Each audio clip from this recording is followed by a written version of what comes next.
ગામ નાગનેશના દાદોદયો તથા વસ્તોદયો એ બે ભાઈ હતા. તે શ્રીજી મહારાજની હયાતીમાં વખતો વખત શ્રીજી મહારાજને દર્શને ગઢપુર આવતા.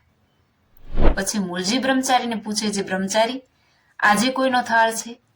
ત્યારે બ્રહ્મચારી કહે, જે વસ્તાભાઈ, આજ તો ફલાણા હરિભક્તનો થાળ છે. એમ ઘણાક વર્ષ સુધી દર્શન કર્યા, પણ શ્રીજી મહારાજનો કોઈ વખતે થાળ કર્યો નહીં. પછી શ્રીજી મહારાજ સ્વધામ પધાર્યા અને પોતાને પસ્તાવો થયો, આપણે મહારાજને અર્થે થાળ કરી શક્યા નહીં. પછી રઘુવીરજી મહારાજ ગામડામાં ફરવા પધારેલા અને ગામ રાણપુર રોકાયા હતા. પછી ગઢપુરના કોઠારી ભક્તિવલ્લભદાસજીએ રઘુવીરજી મહારાજને કહ્યું, તમારી આજ્ઞા હોય તો હું નાગનેશ જઈ આવું. પછી રઘુવીરજી મહારાજની આજ્ઞા લઈને કોઠારી ગામ નાગનેશ ગયા અને ત્યાં સૌ હરિજનોને ભેળા કર્યા અને દાદા દયાને તથા વસ્તા દયાને કહ્યું, તમારાથી શ્રીજી મહારાજની સેવા થઈ શકી નથી અને આ રઘુવીરજી મહારાજ છે તે શ્રીજી મહારાજના પુત્ર છે, માટે તેમને રાજી કરો તો શ્રીજી મહારાજ રાજી થાય. તે સાંભળી બંને ભાઈએ હાથ જોડીને કોઠારીને કહ્યું, જેમ તમે કહો તેમ કરીએ. અને બંને ભાઈઓ પાસે 10,000 રૂપિયાની મૂડી હતી. પછી કોઠારીએ બંને ભાઈને કહ્યું, ગઢપુરમાં શ્રીજી મહારાજની મૂર્તિ કરાવવાની છે, તેનો ખર્ચ 5,000 રૂપિયા થયો છે, તે આપો.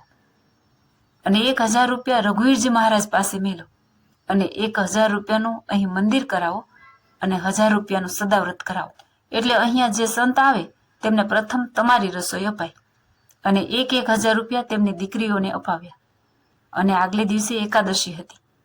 પછી સૌ હરિજનોને કોઠારીએ કહ્યું, તમે સૌ મળીને એકાદશીનો ફરાળ કરાવો.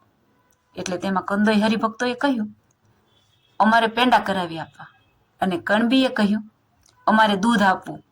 અને બ્રાહ્મણ હરિભક્ત હતા તેમણે કહ્યું, અમારે સૌને ત્યાંથી દૂધ વગેરે ભેગું કરી આપવું.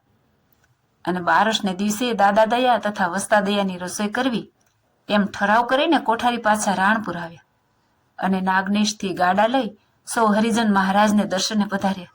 પછી રઘુવીરજી મહારાજ ગામ નાગનેશ પધાર્યા અને તે સંતને એકાદશીના ફરાળ કરાવ્યા અને બારસને દિવસે મોતિયા લાડુની રસોઈ કરાવીને સંતને જમાડ્યા.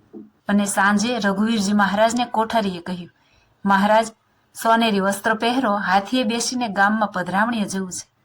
પછી કોઠારીએ હરિજનોને ઘેર આગળથી જઈને બધી સગવડતા કરી આપી. પછી રઘુવીરજી મહારાજ હાથીએ બેસીને ગામ સોસરા નીસર્યા અને જ્યાં દાદા દયાનું ઘર આવ્યું ત્યાં હાથીને બેસાડ્યો અને નાનું એવું છાપરું હતું, તેમાં એક ખાટલા ઉપર ગોદડું પાથર્યું હતું.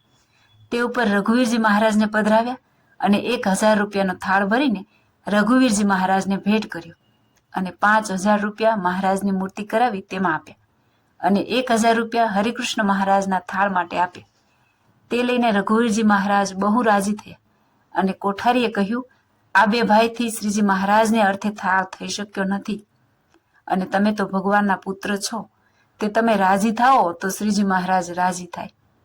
પછી મહારાજને આરતી ઉતારી અને રઘુવીરજી મહારાજ તેમને ભેટ્યા અને મળ્યા અને કહ્યું, જે જાઓ હવે તમારો અક્ષરધામમાં નિવાસ થઈ ગયો જાણું. અને સાથે જેટલા માણસ હતા તે સૌને વસ્ત્ર ઓઢાડ્યા અને દાદા દયાને તથા વસ્તા દયાને રાજી કર્યા. જય સ્વામિનારાયણ.